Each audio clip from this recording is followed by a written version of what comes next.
السلام عليكم، اهلا بكم في درس جديد من دروس تعلم تي في. ويلكم تو تشانل عمر ابو هاشم. من فتره قليله ادركت في حاجات كتير جدا في الحياه مش عباره عن مذاكره وتعب وشقه ومش عارف ايه. مش عارف هل دي رجعيه مني، زي ما واحد قال لي قبل كده: انت رجعي، وازاي ان التعليم ومش التعليم. فكرتي في التعليم، انا مش معترض في التعليم على حاجه. يعني انا كعمر في التعليم انا مش معترض على حاجه. دايما انا مؤمن ان السوفت سكيلز او المهارات اهم كتير جدا من شهاده بتقعد طول حياتك انت بتقعد تتعلم فيها وفي الاخر ما بتلاقيش فايده. يعني تخيل انت تقعد انت تدح وتذاكر وتتعب ومش عارف ايه، وفي الاخر تطلع تشتغل حاجه غير اللي انت عايزها. فهي دي فكرتي دايما عن التعليم. يا رب، هو طب انا بتعلم ليه؟ يعني هل انا هطلع الاقي الدنيا بنفسجي وبمبي فالدنيا هتاخدني بالحضن وهشتغل ومش عارف ايه؟ نيفر. يعني عمري ما هلاقي نفسي في فكرة التعليم بالذات ان انا مش مؤمن بيها.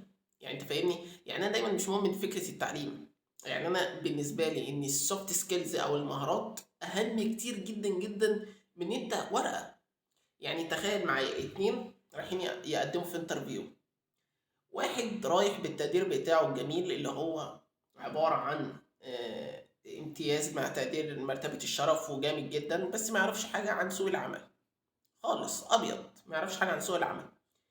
وشخص تاني زي حضرتك معاه مهارتين زي مهارة البرمجة، ومعاه مهارة التسويق، ومعاه لغتين وطيارتين وجامد في السيفت سكيلز، المهارات بتاعته جامد فيها. تخيل واحد بقى، انت شخص راح تعمل انترفيو مع ومتقدم لك ده ومتقدم لك ده، كونك بقى مانجر اللي هو انت مدير جامد وكده. انت هتحتاج مين للشركة بتاعتك؟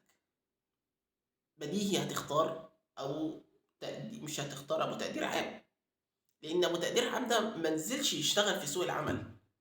انت فاهمني؟ منزلش كده يشتغل ولمس الشغل واتدرب وهي دي فكرتي عن التعليم.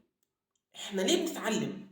يعني احنا ليه بنتعلم؟ ما هو ما فيش اصلا عايد. يعني انا لما بلاقي واحد زي واحد خريج هندسة ومش لاقي شغل، عايزني انا كشخصيا بتعلم لسه، اعمل ايه؟ اعمل ايه لما اشوف واحد طالع من كلية هندسة 5 سنين وجايب 95 ولا 96 و98%؟ هو دي بقى وعايز دحيح وجاب ال 98%.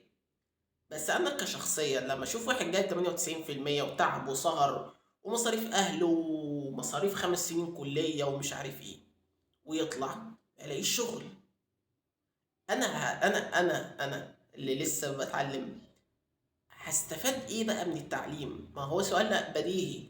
لما انت بتخش شغلانه معينه وبتلاقيش منها عايد مادي، او بتشوف ناس بتتعب في الشغلانه دي وبتلاقيش عايد مادي، فانت بديهي هتقول ان انت مش داخل الشغلانه دي ولا متعلم في الشغلانه دي ولا عايز الشغلانه دي، لانك شايف ناس فيها معينه ما بيجيلهاش عايد مادي منها، فانت بتقول انت كمان طب انا هخش ليه؟ خلاص سيبك منها. انا مش متحامل على فكره التعليم في حاجه، على قد ما انا متحامل على فكره ان انا هطلع مش هشتغل. طب ليه انا اضيع الوقت ده؟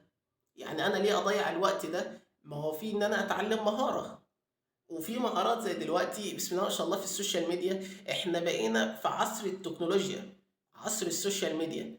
مفيش حاجة دلوقتي في السوشيال ميديا ما بيجيبش فلوس، فلوس كده بيجيلك من الهوا. عشان كده الناس بقت دلوقتي بتتعلم على السوشيال ميديا، بتتعلم لغة، بتتعلم حاجات كتير جدا على السوشيال ميديا. فهي دي فكرتي عن التعليم. انا ليه بتعلم؟ انا ليه بتعلم؟ مفيش عايد عليا منه. ما اروح اتعلم انا بقى مهارة معينة هتجيب لي فلوس وهتجيب لي عايد مادي كويس، ليه بقى اروح اتعب نفسي واوجع دماغي في التعليم؟ فانت اكتب لي رايك في الكومنتات تحت. هل انت برضو مع فكرة ان السوفت سكيلز او المهارات اهم من الشهادة الجامعية، ولا الشهادة الجامعية اهم؟